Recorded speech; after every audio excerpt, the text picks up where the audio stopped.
Assalamualaikum warahmatullahi wabarakatuh. Saya Rismayana dari program studi PGMI semester 7. Pada kesempatan ini saya akan membuat video ceramah singkat untuk memenuhi tugas ujian akhir semester mata kuliah Hadis Tarbawi oleh Ibu Dr. Haja Siti Quraida MAG. Kali ini saya mengangkat tema pentingnya niat, keikhlasan, dan kejujuran. Bismillahirrahmanirrahim. Yang pertama yaitu niat. Dalam sebuah hadis, Rasulullah Shallallahu Alaihi Wasallam pernah menegaskan, Innama a'malu binniyat wa innama likullil amri ma nawah, faman kanat hijratuhu ilallahi wa rasulihi fa hijratuhu ilallahi wa rasulihi. Man kanat hijratuhu ila dunya yusibuha ilal imrati yankihuha ila ma hajara ilaih, yang artinya sesungguhnya amal didapatkan itu tergantung berdasarkan niatnya, dan sesungguhnya pahala yang didapatkan seseorang itu juga berdasarkan dengan niatnya. Jadi barang siapa yang niat hijrahnya untuk mendapatkan pahala menuju Allah dan Rasulnya, maka ia akan mendapatkan pahala menuju Allah dan Rasulnya. Dan barang siapa yang niat hijrahnya mendapatkan demi untuk mendapatkan dunia atau wanita yang ingin dinikahinya, maka ia hanya mendapatkan apa yang ia inginkan. Dari hadis tersebut dapat kita simpulkan bahwa niat ini dari hati. Inti niat itu dari hati kita sendiri,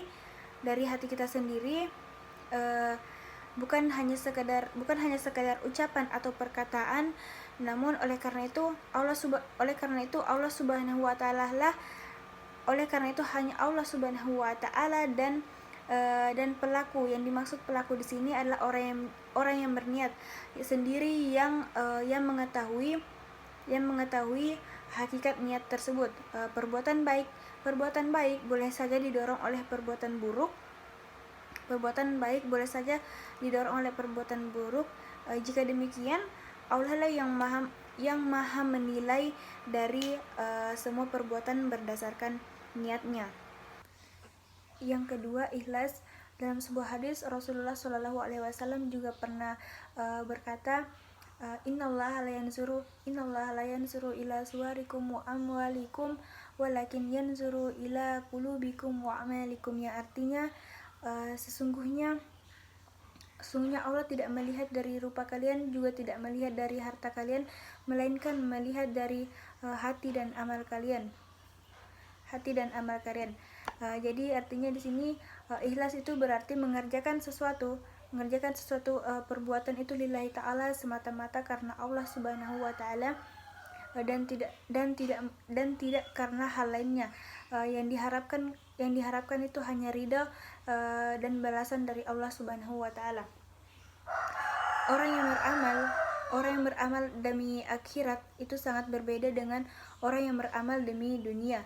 Orang yang beramal demi akhirat, dia akan mendapatkan orang yang beramal karena dunia, maka ia tidak akan mendapatkan bagian akhirat atau pahala, melainkan ia hanya mendapatkan bagian dunia, atau bahkan mungkin tidak akan mendapatkannya sama sekali. Tetapi jika orang beramal demi akhirat, maka ia akan mendapatkan bagian dari akhirat dan juga mendapatkan bagian di dunia. Jadi ia akan mendapatkan dua bagian sekaligus. Yang ketiga, pentingnya sikap kejujuran. Dalam sebuah hadis, Rasulullah Shallallahu Alaihi Wasallam juga pernah berkata, alaikum bisadaqi fa inna sadaqa yahdi ilal birro yahdi ilal jannati, yang artinya hendaknya kamu selalu jujur, karena kejujuran akan membawamu kepada kebaikan dan kebaikan akan membawamu ke dalam surga. Nah, di sini yang dimaksud itu berarti kita sebagai makhluk hidup, kita sebagai manusia itu harus memiliki sikap yang jujur, karena dengan kejujuran kita akan mendapat banyak sekali hikmah dalam hidup ini. Ada beberapa contoh ada beberapa contoh hikmah dari sifat kejujuran. Salah satunya itu apabila dalam pekerjaan kita selalu bersikap jujur atau mengutamakan sikap kejujuran, maka kita akan dihargai dan dihormati. Jika ingin dihargai dan dihormati, baik itu dalam bidang pendidikan, pekerjaan, berdagang, maupun dalam bidang politik, kita harus mengutamakan kejujuran, karena kejujuran itu adalah kunci nomor 1 keberhasilan.